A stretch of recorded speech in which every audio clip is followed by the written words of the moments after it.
sur la chaîne officielle de l'Assemblée des Saints de Villeneuve-Saint-Georges. Nous nous retrouvons pour une nouvelle émission qui est les questions-réponses. Et sans plus tarder, nous allons consulter les questions que vous nous avez posées avec le pasteur Freddy. Alors, Papa Freddy, bonjour. Bonjour. Aujourd'hui, la question qu'on nous a posée, c'est est-ce que c'est possible de négocier la dot? Ah, voilà. Négocier la dot. Voilà. On va juste relire le verset qui est dans le livre de Genèse, chapitre 34, à partir du verset 12. Cet homme qui avait un fils qui a déshonoré la fille de Jacob, qu'est-ce qu'il dit? Il dit « Exigez de moi une forte dot et beaucoup de présents, et je donnerai ce que vous me direz, mais accordez-moi pour femme la jeune fille. » Donc, le papa du garçon a dit « Demandez-moi beaucoup de choses et je vous donnerai. » On voit bien que dans cette demande, il n'y a pas une forme de négociation. Il n'y a pas une forme de diminuer un peu le prix, on s'entend. Quand le père de la fille demande un montant, il faut le lui donner. Et nous encourageons aussi souvent les enfants de Dieu de dire que quand on vous a demandé un montant pour la dot, ben, rajoutez. Parce que ça montre une chose. Le papa qui demande, il ne vend pas son enfant. On ne peut pas vendre un enfant à 1000, 2000, 15 000 même. On ne peut pas le vendre parce que un enfant n'a pas de prix. C'est l'amour, c'est une dimension de vie, quoi. On ne peut pas vendre un enfant. Mais honorer ce père qui a eu le temps, la capacité d'élever son enfant selon les vertus de la parole, par exemple, selon le courage, l'intérêt même de la nation ou de l'intérêt de la fille, c'est que ce père, il a fait quelque chose d'extraordinaire qui ne peut pas se résoudre en 1000 euros ou 2000 euros de dot. C'est que, quelque part, on dit, papa, tu as demandé 3000, mais moi, j'estime que je te donne plus parce que je pense que j'aurai plus de bonheur que cet argent qu'on est en train de donner. Mais Dieu est un Dieu souverain. Si un homme trouve une femme et qu'il trouve le bonheur, et que c'est la volonté de Dieu, Dieu lui donnera le bonheur. Amen. En tout cas, selon ce que nous avons compris, nous pensons qu'il est mieux, selon l'Écriture, de ne pas négocier. Parce que ce que l'homme demande, il faut le lui donner. C'est ça qui honore aussi le papa. Deuxième chose, quand on négocie, on est aussi en train de diminuer le pouvoir qu'on aura sur cet enfant qu'on est en train de donner. Parce que le père, il a fixé, il s'est dit, moi cet enfant, donnez-moi 15 000. C'est le prix du pouvoir spirituel même de l'enfant. Parce que l'enfant va porter ton nom. La femme sera ta femme. Elle va te donner des enfants.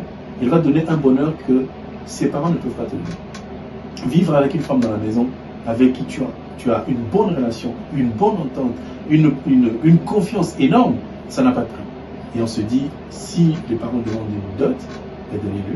Mais si ça peut arriver que des fois, il y a des dots qui sont quand même exagérées. Alors, comment, en tant qu'enfant de Dieu, l'homme doit réagir face à ça? Est-ce qu'il doit rien dire ou il doit prier? Quelle est la solution face à ça?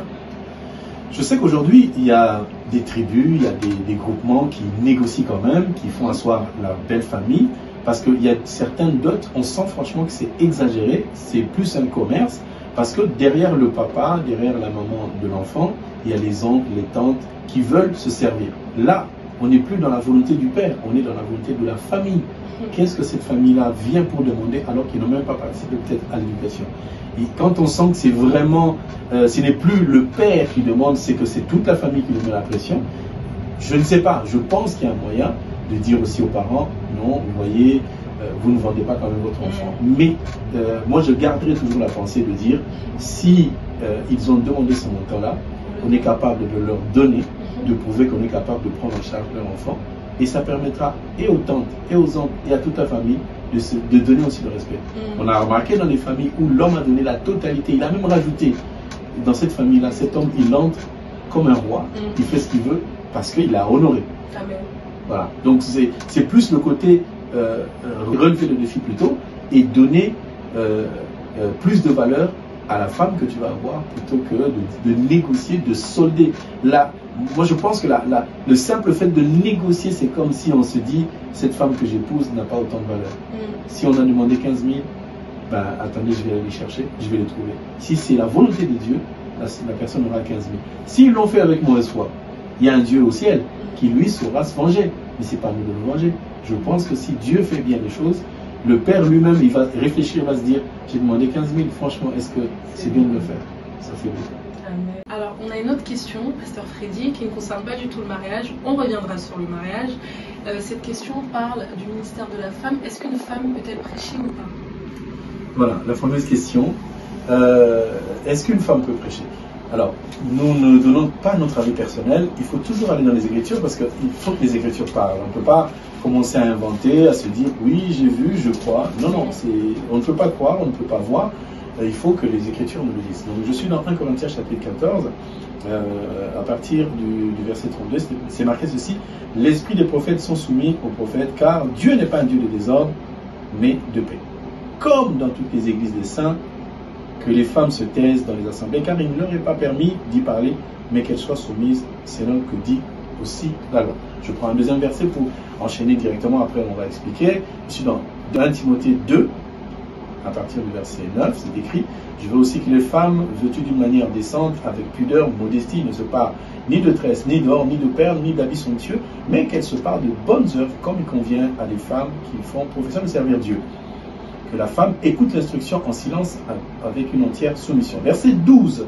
Je ne permets pas à la femme d'enseigner, ni de prendre de l'autorité sur l'homme, mais elle doit demeurer dans le silence. Voilà. Eu égard à tout ce qu'on voit aujourd'hui, on voit des femmes qui prêchent, qui se lèvent, qui font des enseignements. C'est bien marqué noir sur blanc, c'est écrit dans le livre. On vient de lire tout à l'heure, on voit bien que Paul, il parle à Timothée, et dans 1 Timothée chapitre 2, il dit: je ne permets pas à la femme d'enseigner. Donc, je ne vois pas où est l'ambiguïté, c'est que je ne permets pas. Donc, une femme n'est pas appelée au ministère de l'enseignement. Parce que si je reviens dans le livre de Actes, chapitre 6, on fait bien la différence. Parce que beaucoup de gens nous disent, oui, c'est un ministère. Le ministère, c'est un service. Mais dans Actes, chapitre 6, à partir du verset 1 jusqu'au verset 4, et la Bible nous dit ceci: Pierre disait aux gens, et nous continuerons à nous appliquer à la prière et au ministère de la parole. Le ministère de la parole est réservé aux hommes. Une femme n'a pas reçu la capacité de prêcher parce que la Bible l'interdit, Dieu l'interdit. Quand on va dans l'Ancien Testament, on ne voit pas une femme qui prêche. Quand on rentre dans le Nouveau Testament, on ne voit pas la femme qui prêche. Donc, dans toute la parole, Dieu a interdit à la femme de prêcher parce que la parole de Dieu, c'est une autorité. On prend autorité quand on enseigne. La parole de Dieu est une puissance que Dieu a donnée aux hommes. Quand on va lire dans le livre d'Éphésiens chapitre 2 verset 20, on voit bien que nous avons été édifiés sur le fondement des apôtres et les prophètes. Quand on voit les prophètes, on parle des 12 tribus d'Israël. Jacob avait 12 garçons, mais on ne voit pas où sont les filles, parce qu'il avait aussi les filles. Donc c'est une instruction du Seigneur. Une femme ne peut pas avoir un ministère de la parole. Une femme ne peut pas enseigner, c'est écrit dans son nom. Mais si elle veut écouter la parole, on lui a permis d'écouter. Elle a d'autres tâches qu'elle peut faire dans l'église, mais quant à enseigner, avoir un ministère, ça ne lui est pas un permis. Mais nous insistons. Si aujourd'hui vous voyez qu'il y a des femmes qui enseignent, n'allez pas dire que la Bible elle se contredit. Non. Si une femme enseigne, nous pouvons aussi comprendre qu'elle n'est pas dans une assemblée des saints. Nous comprenons que Dieu dit dans les assemblées des saints. L'ordre, c'est qu'une femme ne peut enseigner. Mais dans d'autres assemblées, si les femmes se mettent à prêcher, à enseigner, nous considérons que nous ne sommes pas dans les assemblées des saints. Mais maintenant, si une femme qui prêche dans d'autres assemblées, est-ce que les personnes qui sont dans cette assemblée-là, est-ce qu'ils seront quand même, ils sont considérés comme des saints ou des personnes qui... est-ce que cet enseignement-là a un effet ou pas? Nous disons ceci. Lorsque vous lirez le livre de 2 Samuel, chapitre 6, vous allez voir qu'il y a un homme qui s'appelle Uza. C'était un homme qui n'était pas de la tribu de Lévi, mais qui est allé toucher à l'arche de l'Éternel. Ça lui était interdit. Mais pourquoi il a touché l'arche de l'Éternel? Parce que l'arche se penchait, elle allait tomber. Comme l'arche allait tomber, il a voulu soutenir. C'est-à-dire qu'il y a des gens qui se donnent le pouvoir de dire, mais puisqu'il n'y a personne pour prêcher, comme la femme elle parle bien, qu'on le fasse. Dans les choses de Dieu, il n'y a pas de logique. Il n'y a pas de parce que ça manque, on va s'en servir. Non. Il y a des personnes que Dieu a habilitées, des hommes qui doivent se lever et enseigner. Mais maintenant, quand quelqu'un se retrouve dans une assemblée où une femme est en train de prêcher, dans sa conscience, il sait qu'il est en train de servir Dieu. Dieu va pardonner à ceux qui sont dans leur inconscience. Mais il y a d'autres personnes qui savent qu'une femme ne peut pas prêcher. Mais comme il s'y retrouve déjà, il ne peut plus quitter parce qu'il dit non, non, non, pourquoi vous dites ça? Parce que moi, une femme m'a converti, une femme m'a guéri. On peut être guéri par une femme, on peut être converti par une femme. Une femme peut enseigner valablement quelqu'un qui vient au Seigneur. Mais ça ne veut pas dire qu'une femme a le ministère. Ça, c'est de l'évangélisation qui est donnée à tout un chacun. Mais quant à se lever dans une assemblée, c'est marqué, dans une assemblée des saints, on ne peut pas voir une femme qui se lève, qui enseigne. On ne peut pas voir une femme qui a un ministère. On ne peut pas voir une femme qui est responsable de l'Église. Ça ne doit pas se faire parce que la Bible l'interdit. Si maintenant, on voit qu'il y a une femme à la tête d'une assemblée, qu'on ne considère pas cette assemblée comme étant une assemblée des saints. On va considérer que c'est une assemblée quelconque, dans laquelle tous ceux qui sont dans cette assemblée, selon ce que nous avons compris, comme ils ne sont pas dans la vérité, ils sont perdus. Et la femme, par contre, tout à l'heure, tu disais, l'évangélisation est donnée à tout le monde. En tant que femme, je peux me lever demain pour évangéliser quelqu'un? Oui, la femme a fait ce témoignage. Les gens ont écouté.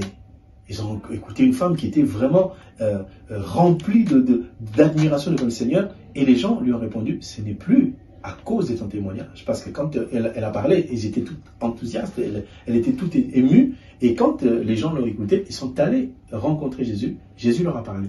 Et au retour, quand ils sont venus, ils ont vu la femme, il lui a dit, eh ben, ce n'est plus à cause de ce que tu as dit, à cause de ton témoignage, que nous croyons en Jésus, mais nous croyons parce que nous l'avons écouté. Donc, une femme, une fille de l'Église peut aussi valablement aller de quelque part, parler, prêcher la parole de Dieu, puisqu'il s'agit bien de parler à des hommes qui ne connaissent pas le Seigneur, dans le cadre où la sœur a la connaissance de la parole, quand il parle à un autre homme, quand il évangélise à une autre personne, cette personne n'est pas considérée comme étant dans une assemblée des saints. Donc elle a valablement le droit d'évangéliser, de parler de Christ, de témoigner ce que Jésus a fait dans sa vie.